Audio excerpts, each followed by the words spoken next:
جی علی بھائی، اگلا سوال ہے کہ اسلام میں شہید کا کیا کنسپٹ ہے؟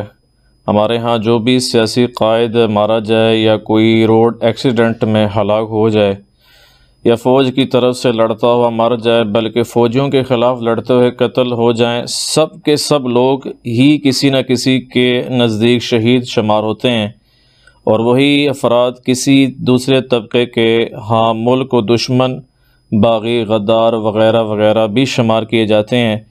ایسی صورتحال میں شہادت کا کیا کرائٹیریا ہے؟ دیکھیں یہ ایک مشکل سوال ہے۔ اب تو یہ شہید کی ٹرم ایون غیر مسلم بھی استعمال کرتے ہیں۔ آپ دیکھیں نا، ہندو بھی اپنے جو ان کے کاز کے لیے مارے جاتے ہیں اس کے لیے شہید کا لفظ بولتے ہیں۔ شہید ویسے اسپیسیفکلی ایک اسلامک ٹرمنالوجی ہے، اور شہید کا مطلب ہوتا ہے گواہی دینے والا، اور جو شخص اللہ کی راہ میں جان دے دے تو وہ پریکٹیکلی اس بات کی گواہی دیتا ہے کہ وہ اپنے اس دین کو حق سمجھتا ہے اس لیول پر کہ اس نے اپنی جان بھی اللہ کے لیے دے دی، تو پریکٹیکلی جان دے کر اس نے گواہی دی کہ یہ دین حق ہے، اس لیے شہید کی ٹرم یوز کی جاتی ہے۔ لیکن ہمارے ملک میں آپ پولیٹیکل اختلافات میں بھی دیکھیں کہ ذوالفقار علی بھٹو بھی شہید ہیں، اور ان کے بالکل 180 ڈگری ضیاء الحق بھی شہید ہیں۔ بعض کے نزدیک وہ شہید ہیں، بعض کے نزدیک وہ شہید ہیں۔ جبکہ اسلام میں جو کنسیپٹ ہے وہ یہ ہے کہ اللہ کی راہ میں جو مارا جائے، حتیٰ کہ صحیح مسلم میں حدیث ہے، اگر کوئی شخص شہادت کی تمنا رکھتے ہوئے اپنے بستر پہ بھی مر جائے تو اللہ تعالیٰ اسے شہید لکھ دے گا۔ اور یہ بھی حدیث ہے صحیح مسلم میں کہ جس شخص کو اس حال میں موت آئی کہ اس کے دل میں شہادت کی تمنا نہیں تھی تو وہ منافقت کی شاخ پر مرا۔ تو یہ ہر ایک بندے کے دل میں تمنا ہونی چاہیے۔ اسی لیے بخاری اور مسلم دونوں میں حدیث ہے، اللہ کے محبوب صلی اللہ علیہ وآلہ وسلم نے فرمایا، میری خواہش ہے کہ میں اللہ کی راہ میں قتل کیا جاؤں، پھر زندہ کیا جاؤں، پھر قتل کیا جاؤں، پھر زندہ کیا جاؤں، پھر قتل کیا جاؤں، پھر زندہ کیا جاؤں، پھر قتل کیا جاؤں۔ صحیح مسلم میں ایک اور حدیث ہے کہ جنت میں پہنچنے کے بعد اس دنیا میں آنے کی خواہش کوئی نہیں کرے گا سوائے شہید کے، لیکن اللہ تعالیٰ اس کو بھی کہے گا کہ تمہاری یہ خواہش میں پوری نہیں کروں گا، کیونکہ جو جنت میں آ گیا وہ واپس نہیں جا سکتا۔ لیکن شہادت کا ٹیسٹ یہ ہے کہ جنت میں بھی پہنچا ہوا شہید یہ تمنا کرے گا کہ مجھے دنیا میں ایک موقع دیا جائے، میں دوبارہ اللہ کی راہ میں شہید ہوں۔ یعنی اس کو اللہ تعالیٰ جس طرح ریسیو کرتا ہوگا، جس پروٹوکول کے ساتھ، تو وہ اس کو اس چیز کا ٹیسٹ فیل ہوگا جنت میں بھی جا کے۔ باقی ہمارے ملک کے اندر آپ کو پتہ ہے کہ پولیٹیکل جماعتیں بھی اپنے جو مرے ہوئے لوگ ہیں ان کو شہید کہتے ہیں، مذہبی جماعتیں بھی، مارنے والے بھی جو ہیں وہ ان کے مرتے ہیں تو وہ شہید ہوتے ہیں، جن کو مار رہے ہوتے ہیں ان کے مخالفین ان کو شہید کہہ رہے ہوتے ہیں۔ اس طرح ایک سلسلہ چلا ہوا ہے۔ اس میں ایک حدیث ہے جس کی بنیاد کے اوپر زیادہ ایک معاملے کو لے کے چلا جاتا ہے، وہ بخاری اور مسلم دونوں میں ہے کہ نبی علیہ السلام نے فرمایا کہ 5 قسم کے شہید ہیں میری امت کے۔ نمبر 1 جو طاعون کے مرض میں مر جائے، نمبر 2 پیٹ کے مرض کی وجہ سے کوئی مرے، پیٹ درد یا کسی تکلیف سے، اس میں جتنی بھی تکلیفیں آتی ہیں چاہے وہ پریگنینسی سے ریلیٹڈ ہو اور جتنی ہو، ہیضہ ہو۔ تیسرا جو دیوار کے نیچے دب کے مر جائے، جس طرح زلزلے میں لوگ مر جاتے ہیں۔ چوتھا جو پانی میں ڈوب کے مر جائے۔ اب یہ نہیں ہے کہ وہ اسمگلنگ کا سامان لے کے جا رہا تھا اور اس کی کشتی الٹ گئی تو اب وہ شہید ہے، نہیں، وہ تو غلط کام کے لیے جا رہا تھا۔ اور 5واں فرمایا جو اللہ کی راہ میں مارا جائے، چاہے میدان جنگ میں مارا جائے یا جنگ کے لیے نکلا تھا اور راستے میں اسے طبعی موت آ گئی بیماری کی وجہ سے یا ہارٹ فیلئر کی وجہ سے، کسی اور وجہ سے، تو وہ بھی شہید لکھا جائے گا۔ اب ہماری پولیٹیکل جماعتیں بھی، ریاستی ادارے بھی اپنے ساتھ جو لوگ اٹیچ ہیں ان کو شہید کہتے ہیں، تو ٹھیک ہے، سب کو حق ہے وہ شہید کہے، ہم یہ نہیں کہتے کہ آپ کسی سے اس کا حق چھین لیں۔ آپ جس کو شہید سمجھ بھی رہے ہیں نا، قیامت والے دن اللہ ہی نے فیصلہ کرنا ہے وہ شہید ہے یا نہیں ہے۔ دنیا میں اس پہ لڑنے کی ضرورت نہیں ہے۔ کوئی کہتا نہیں میرے نزدیک بھٹو شہید ہے، بالکل کہنے دیں، اس کا حق ہے۔ کوئی کہتا ہے ضیاء الحق شہید ہے، اس کو کہنے دیں، اس کا حق ہے۔ یہ آپ کے شہید کہنے سے ضیاء الحق نے جو اس قوم کو نقصان پہنچایا ہے وہ اس کی معافی تو کوئی نہیں ہونی، وہ اللہ اور اس کا معاملہ ہے، ٹھیک ہے نا جی۔ تو یہ شہید کہنے سے کوئی فرق نہیں پڑتا، اللہ نے اپنا فیصلہ خود کرنا ہے، اللہ اپنے فیصلوں میں آزاد ہے۔ حتیٰ کہ ایک حدیث ہے بخاری اور مسلم دونوں میں، غزوہ حنین کے موقع پر صحابہ کہتے ہیں کہ ایک شخص بہادری کے جوہر دکھا رہا تھا اور نبی علیہ السلام نے فرمایا یہ جہنمی ہے، حتیٰ کہ اس نے کئی کافر قتل کر دیے اور صحابہ بار بار آ کے حضور سے پوچھ رہے ہیں یا رسول اللہ اس کو آپ جہنمی کہہ رہے ہیں، حالانکہ اس نے تو اتنے کافر مار دیے۔ تو آپ نے فرمایا یہ جہنمی ہے۔ ظاہر اللہ نے آپ کو غیبی خبر دی تھی۔ صحابہ کہتے ہیں قریب تھا کہ ہم وسوسے کا شکار ہو جاتے کہ اللہ کی نبی کی بات کہیں جھوٹی نہ نکل آئے، لیکن ہوا کیا؟ ایک صحابی کہتے ہیں میں اس کے پیچھے ہو گیا کہ دیکھوں کیا وجہ ہے کہ یہ جہنمی ہے۔ تو کہتے ہیں کہ اسے اتنے زخم لگے کہ وہ اپنے زخموں کو برداشت نہ کر سکا، تو اس نے اپنی تلوار زمین پہ کھڑے ہو کر خودکشی کر لی اور وہ حرام موت مر گیا۔ وہ صحابی کہتے ہیں میں وہاں سے بھاگتا ہوا، میں نے کہا یا رسول صدق رسول اللہ، یا رسول اللہ آپ نے سچ کہا۔ تو نبی علیہ السلام نے فرمایا اللہ کی قسم میں گواہی دیتا ہوں کہ میں اللہ کا رسول ہوں، یعنی یہ غیبی خبر مجھے اللہ نے دی تھی۔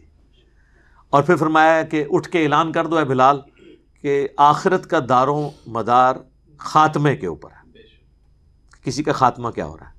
اور تیسری بات نے آپ نے ارشاد فرمائی کہ اللہ تعالیٰ چاہے تو کسی فاسق شخص سے بھی دین کی خدمت لے سکتا ہے۔ تو میرا خیال ہے یہ جو لوگ کہتے ہیں نا ہمارے بزرگوں کی بہت خدمات ہیں، تو ان میں سے اکثر یہ تیسری کیٹیگری میں ہی فال کرتی ہے۔ ظاہر ہے کہتے ہیں نہیں بزرگوں نے آپ تک کتابیں پہنچائی ہیں، ٹھیک ہے جی سر، وہ تو گوروں نے بھی پرنٹنگ پریس انہوں نے بنایا ہے، بزرگوں کی تو ہینڈ ریٹن رہ ہی جانی تھی، ٹھیک ہے نا جی۔ تو اصل تو پھر گوروں نے کام کیا کہ انہوں نے ہزاروں کی تعداد میں قرآن پرنٹ لاکھوں کی تعداد میں ہو گئے۔ تو خدمت اپنی جگہ ہے، اللہ تعالیٰ فاسق سے بھی کافر سے بھی دین کی خدمت لے سکتا ہے، ٹھیک ہے نا جی، یہ اللہ کے کام ہے۔ اور پھر وہ جو حدیث صحیح مسلم میں ہے کہ قیامت والے دن ایک شہید کو، ایک سخی کو اور ایک عالم کو بلایا جائے گا جو قرآن کا قاری ہوگا۔ اللہ تعالیٰ سب سے پہلے شہید کو پوچھے گا کہ میں نے تجھے اتنی نعمتیں دی تھی، اس کے عوض تو نے میرے لیے کیا کیا؟ تو وہ کہے گا اللہ میں نے تیرے لیے جان دے دی۔ اللہ تعالیٰ فرمائے گا تو نے جان اس لیے دی تاکہ لوگ تجھے بہادر کہیں کہ بڑا بہادر تھا، اس نے بڑی بے جگری سے لڑا ہے، ٹھیک ہے جی۔ تو لوگوں نے تیری بڑی تعریف کر لی، اب میرے ہاں تیرے لیے کوئی اجر نہیں ہے، اسے اوندھا منہ کر کے الٹا کر کے جہنم میں پھینک دیا جائے گا۔ اللہم اجرنا من النار۔ پھر اللہ سخی کو بلائے گا، ہاں بھائی تجھے اتنی دولت دی تھی، وہ کہے گا یا اللہ کوئی ایسی جگہ نہیں تھی کہ تیرا حکم ہو کہ اس راہ میں خرچ کیا جائے اور میں نے وہاں خرچ نہ کیا۔ آج کے دور میں آپ کہہ سکتے ہیں میرے لنگر خانے بھی چلتے تھے، مسجد کے وضو خانوں پہ میرے نام کی تختیاں لگی ہوئی تھی، ٹھیک ہے، نمازیوں سے پوچھ لے کہ میں نے کتنی دفعہ مسجد میں ایئر کنڈیشن لگوائے اور صفیں بچھائیں۔ اللہ فرمائے گا یہ سب کچھ اس لیے کیا کہ لوگ تجھے کہیں بڑا سخی ہے اور دنیا میں تیری تعریف ہو چکی، اب میرے ہاں تیرے لیے کچھ نہیں۔ اور حدیث کے الفاظ ہیں اسے گھسیٹ کے اوندھا منہ گھسیٹتے ہوئے جہنم میں پھینکا جائے گا۔ پھر تیسرا آئے گا عالم قاری، ٹھیک کہتے ہیں نا جی بڑے بڑے علماء کی خدمت۔ اللہ فرمائے گا ہاں بھی تو نے کیا کیا؟ کہا یا اللہ قرآن سیکھا تھا، سکھاتا رہا پوری زندگی۔ یہ کہتے ہیں نا جی پوری زندگی قال اللہ اور قال رسول، وہ بھی یہی کہے گا۔ اللہ فرمائے گا یہ اس لیے کیا کہ لوگ تجھے قاری کہیں، بڑا عالم کہیں۔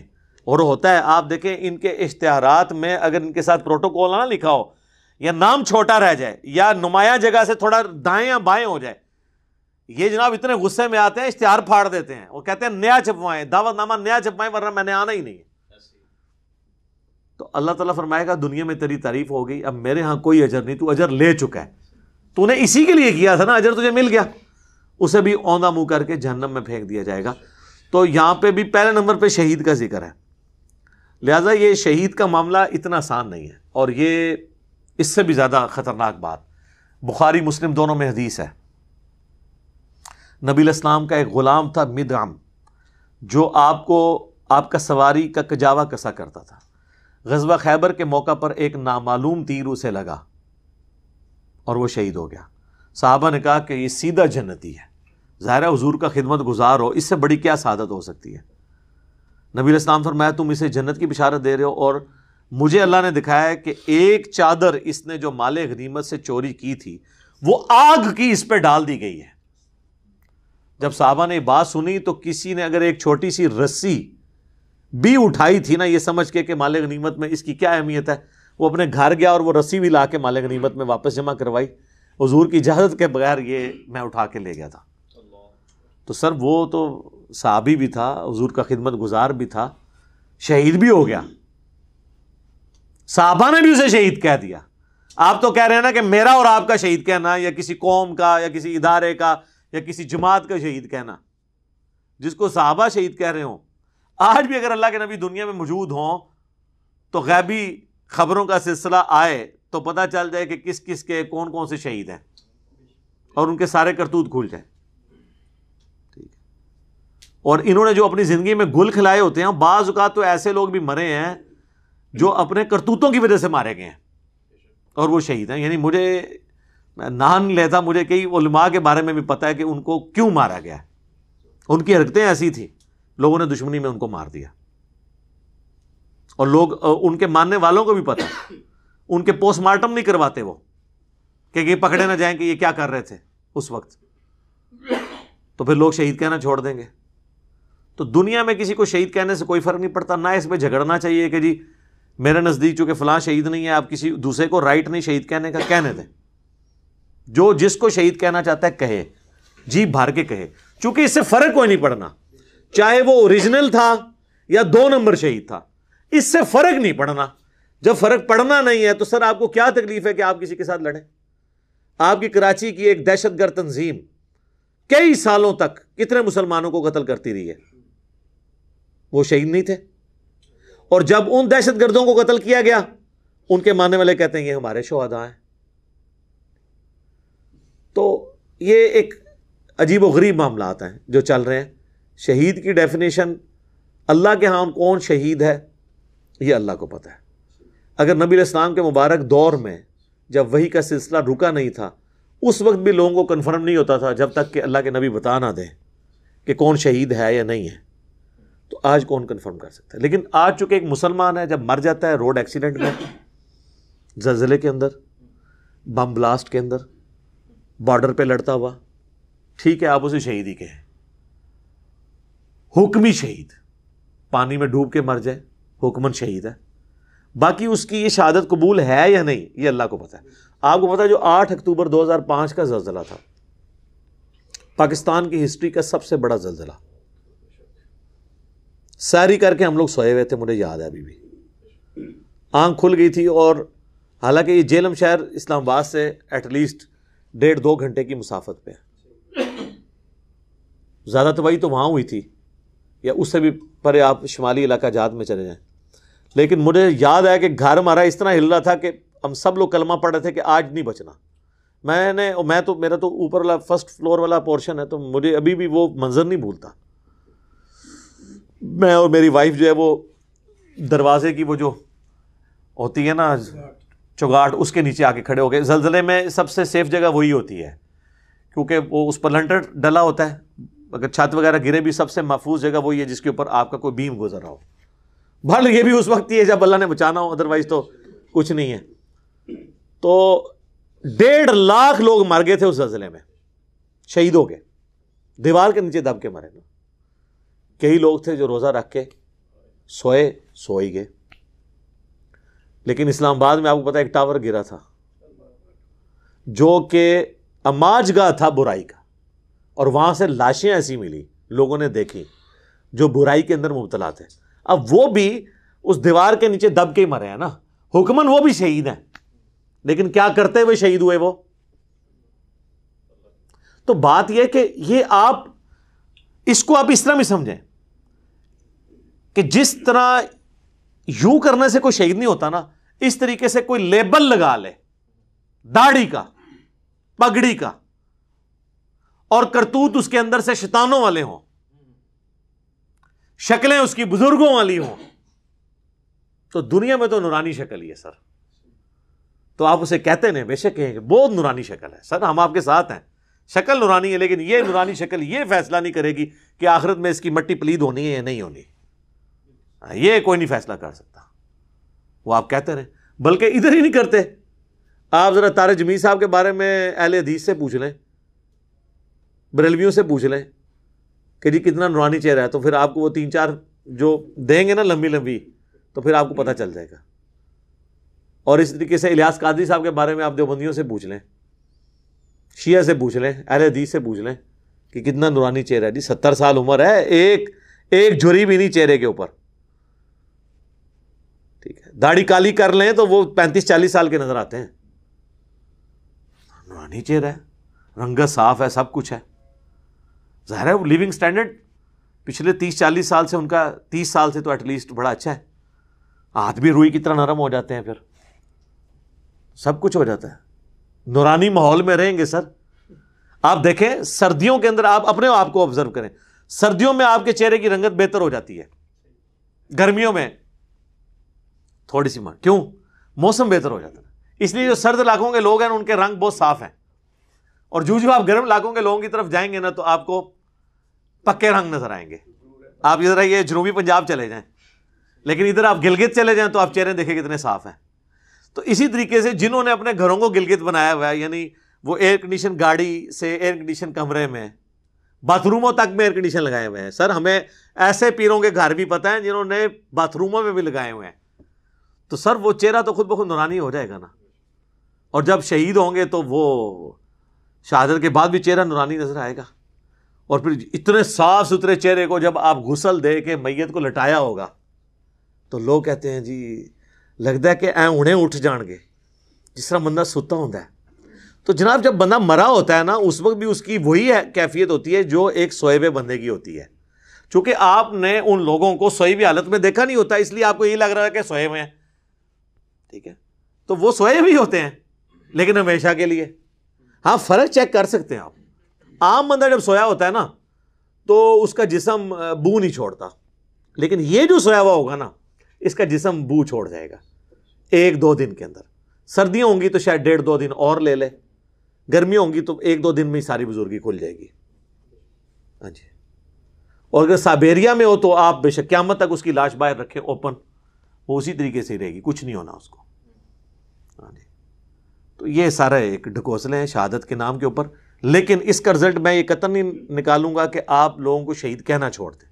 یہ آپ کا حق ہے, آپ کہیں, یہ کسی کو منع نہ کریں. وہ بلکہ فضل الرحمان صاحب نے تو کہا تھا اگر امریکن کتے کو بھی مار دیں تو میں کتے کو بھی شہید کہوں گا.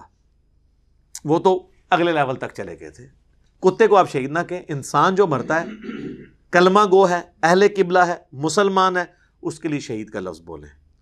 باقی رہ گئے جو نان مسلم ہیں وہ شہید ان معنوں میں نہیں بول رہے ہوتے, وہ اپنے اس اعتبار سے, تو ان کو بھی رائٹ ہے وہ اپنوں کو شہید کہتے رہیں. ٹھیک ہے. یہاں پہ آپ دیکھ لیں اپنا بندہ ان کا ایئر کریش میں مر جائے تو اسے کہتے ہیں شہید, دوسرے کا مر جائے تو کہتے ہیں کتے کی موت مر گیا. دیکھو جی لاش بھی نہیں لبی کہتے ہیں نا. تو میں ایسے پوچھتا ہوں کہ حضرت امیر حمزہ کا جو مسئلہ ہوا تھا ان کا ناک کان یہ سب کچھ کاٹے گئے, اور رومن امپائرز کی جنگوں میں چھوٹی چھوٹی بیٹل فیلڈز کے اندر جو صحابہ کو تیل کے کڑاہوں میں تلا گیا تو وہ ان کی لاشوں کے ساتھ جو کچھ ہوا تو آپ ان کو کیا کہیں گے؟ یا طاعون کے مرض میں جو لوگ شہید ہوئے, حضرت ابو عبیدہ ابن جراح طاعون کے مرض میں شہید ہوئے ہیں شام میں, فاتح شام ہیں, یرموک کے وہ فاتح ہیں, آرمی چیف تھے مسلمانوں کے. طاعون میں اتنے بڑے بڑے پھوڑے پورے جسم پہ نکلتے ہیں, ان میں پیپ پڑ جاتی ہے اور کتنی مشکل سے انسان کی موت ہوتی ہے. لیکن صحیح بخاری مسلم کی حدیث ہے کہ طاعون کے مرض میں جو مر گیا وہ شہید ہے, بشرطے کہ اس کے اعمال ٹھیک ہوئے, عقائد ٹھیک ہوئے. یہ ساری چیزیں کمپلیمنٹری ہوتی ہیں.